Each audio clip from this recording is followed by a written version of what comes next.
नमस्कार, मैं धर्मेंद्र कुमार। प्रगति क्लासेस के YouTube चैनल में सभी का बहुत बहुत स्वागत। आज बात करेंगे प्रगति परीक्षा क्रमांक 4। एग्जाम की दृष्टि से बहुत ही महत्वपूर्ण है। यूनिट ट्रिक के माध्यम से इसको समझेंगे और काफी इसके अंदर क्वेश्चन छुपे हुए हैं जो हम निकालेंगे। एग्जाम की दृष्टि से देख लेते हैं। सबसे महत्वपूर्ण टॉपिक है हिजरी संवत कब आरंभ किया गया। तो हिजरी संवत में आपको बता देता हूं कि जो पैगंबर मोहम्मद हैं 16 जुलाई 622 ईस्वी में हिजरी संवत प्रारंभ किया गया था, क्योंकि पैगंबर मोहम्मद साहब जो मक्का में उन्होंने एक स्टेटमेंट दिया था कि खुदा एक है। इस स्टेटमेंट का लोगों के द्वारा विरोध किया गया कि भाई खुदा एक है, इसका विरोध किया गया। तो 16 जुलाई 622 ईस्वी में जो पैगंबर मोहम्मद साहब हैं वो मक्का से मदीना पलायन कर गए, और मक्का से मदीना पलायन करने को ही हिजरी संवत कहा जाता है इस्लाम धर्म में। तो ये ध्यान रखना है कि मक्का से मदीना पलायन करने की शुरुआत की थी, इसलिए हिजरी संवत उस समय इस्लाम धर्म में मनाया जाता है 622 ईस्वी में। पहला क्वेश्चन क्लियर हुआ। दूसरा क्वेश्चन है इंडिया हाउस की स्थापना कब की गई। तो ये जो इंडिया हाउस है तो इसकी स्थापना 1905 में की गई थी। 1905 श्यामजी कृष्ण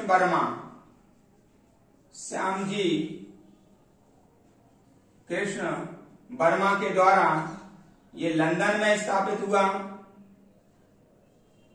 और इसका एकमात्र उद्देश्य था कि भारत में जो स्वतंत्रता संग्राम चलाया जा रहा है जो ब्रिटिश के खिलाफ, तो वह उसके विचार अंग्रेजों तक पहुंचाए जाएं। इसलिए लंदन में इंडिया हाउस की स्थापना श्यामजी कृष्ण वर्मा के द्वारा किया गया। और तीसरा क्वेश्चन है भारत कोकिला किसे कहते हैं। तो मैं आपको बता देता हूं कि जो भारत कोकिला है सरोजिनी नायडू को भारत कोकिला कहा जाता है, ठीक है, क्योंकि इन्होंने भारतीय स्वतंत्रता के लिए महात्मा गांधी के साथ इन्होंने काम किया था स्वतंत्रता आंदोलन के लिए। और स्वतंत्र भारत के पहली जो राज्यपाल नियुक्त हुई थी वो भी सरोजिनी नायडू हुई थी। और 3 क्वेश्चन इसमें, जैसे सरोजिनी नायडू 13 फरवरी को राष्ट्रीय महिला दिवस इनकी याद में मनाते हैं। राष्ट्रीय महिला दिवस 13 फरवरी को सरोजिनी नायडू के जन्म दिवस पर मनाते हैं। और भारत की पहली महिला राज्यपाल सरोजिनी नायडू ने गांधी और इरविन का जो समझौता हुआ था 1931 में, 5 मार्च 1931 गांधी इरविन समझौता, उसको 2 महात्माओं का मिलन कहा था। और द्वितीय गोलमेज सम्मेलन में महात्मा गांधी के साथ में सरोजिनी नायडू और मदन मोहन मालवीय भी साथ में गए थे। तो ये सारी जानकारी ये हमको याद रखना है भारत कोकिला के अंतर्गत। फिर है भारतीय संविधान सभा ने राष्ट्रध्वज कब अपनाया। तो भाई जो भारतीय संविधान सभा है तो उसने जो राष्ट्रध्वज है वह अपनाया था 22 जुलाई 1947 में। 22 जुलाई 1947 में भारतीय संविधान सभा ने राष्ट्रध्वज अपनाया था। और मैं आपको बता देता हूं कि जो राष्ट्रध्वज है वो भारतीय संविधान सभा को हंसा मेहता ने दिया था। किसने दिया था? हंसा मेहता ने। हंसा मेहता ने राष्ट्रध्वज संविधान सभा को भेंट किया था।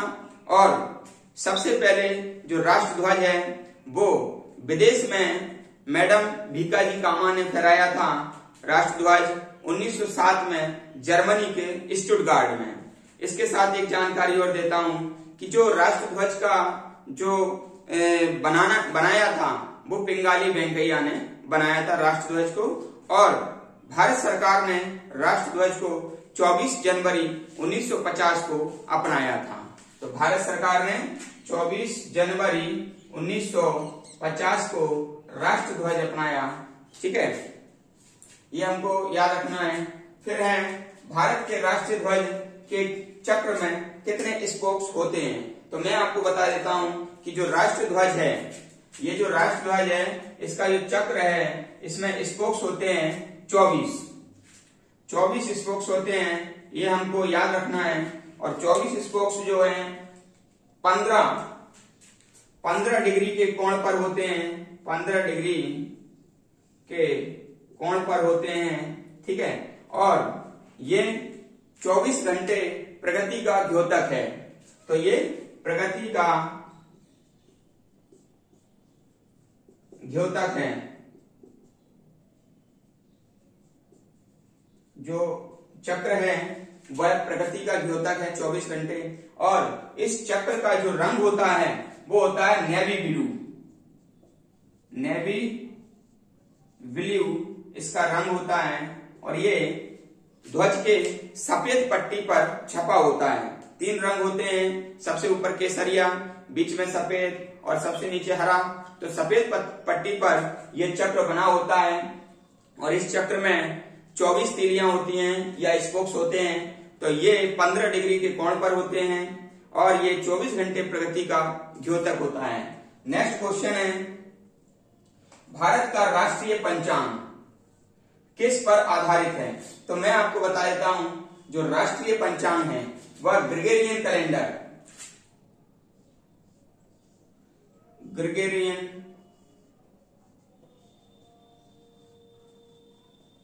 कैलेंडर शक संवत पर आधारित है, शक संवत पर आधारित है। और ये राष्ट्रीय जो पंचांग है भारत सरकार के द्वारा 22 मार्च 1957 को ये अपनाया गया था। 22 मार्च 1957 को भारत सरकार ने अपनाया, भारत सरकार ने इसको अपनाया था।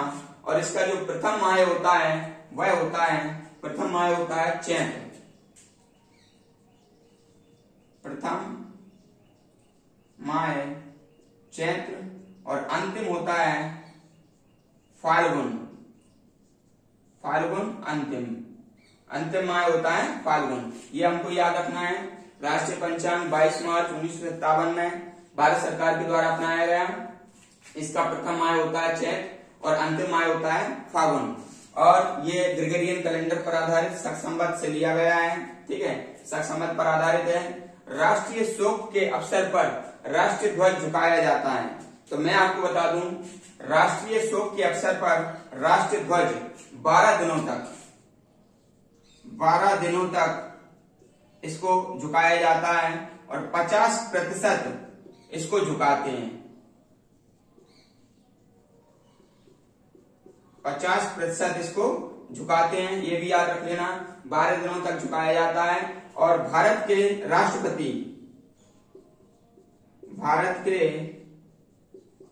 राष्ट्रपति, उपराष्ट्रपति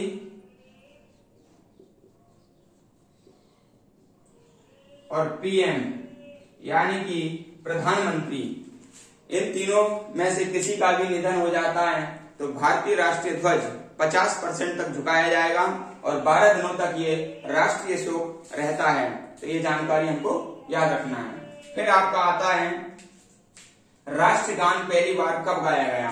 तो मैं आपको बता देता हूं कि जो राष्ट्रीय गान है वह 27 दिसंबर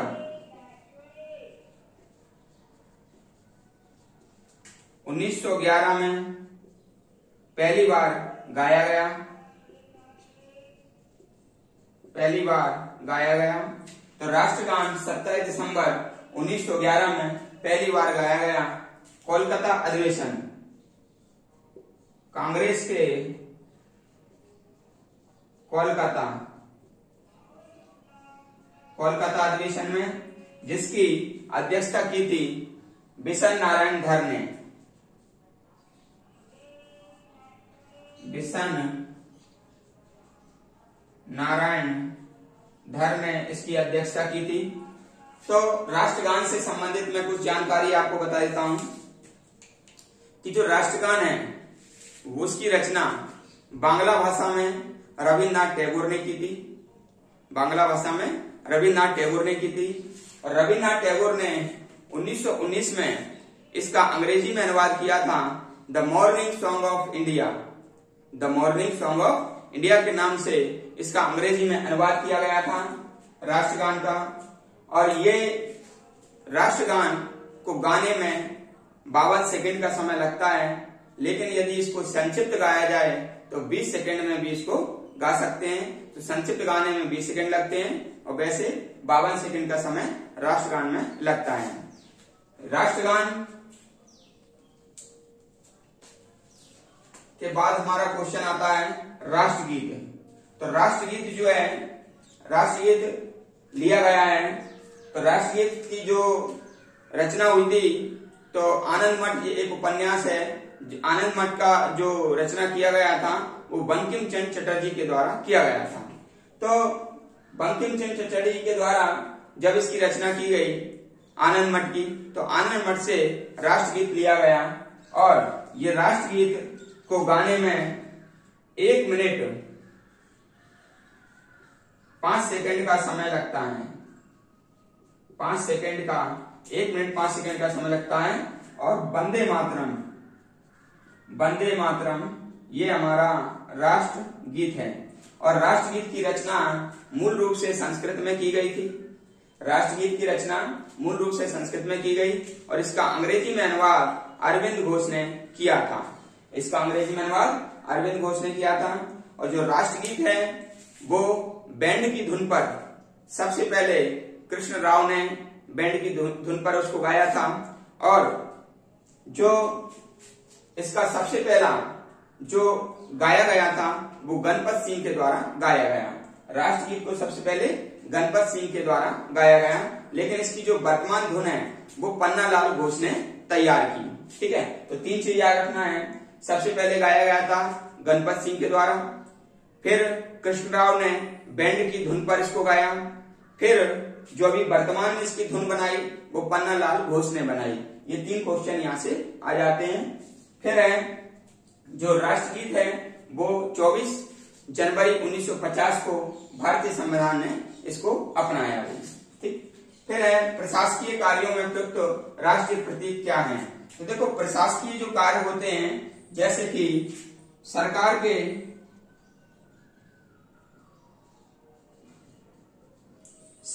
के मंत्रियों द्वारा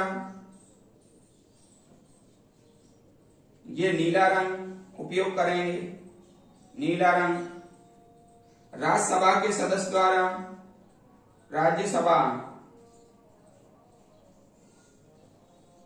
के सदस्य लाल रंग उपयोग करेंगे और लोकसभा के जो सदस्य हैं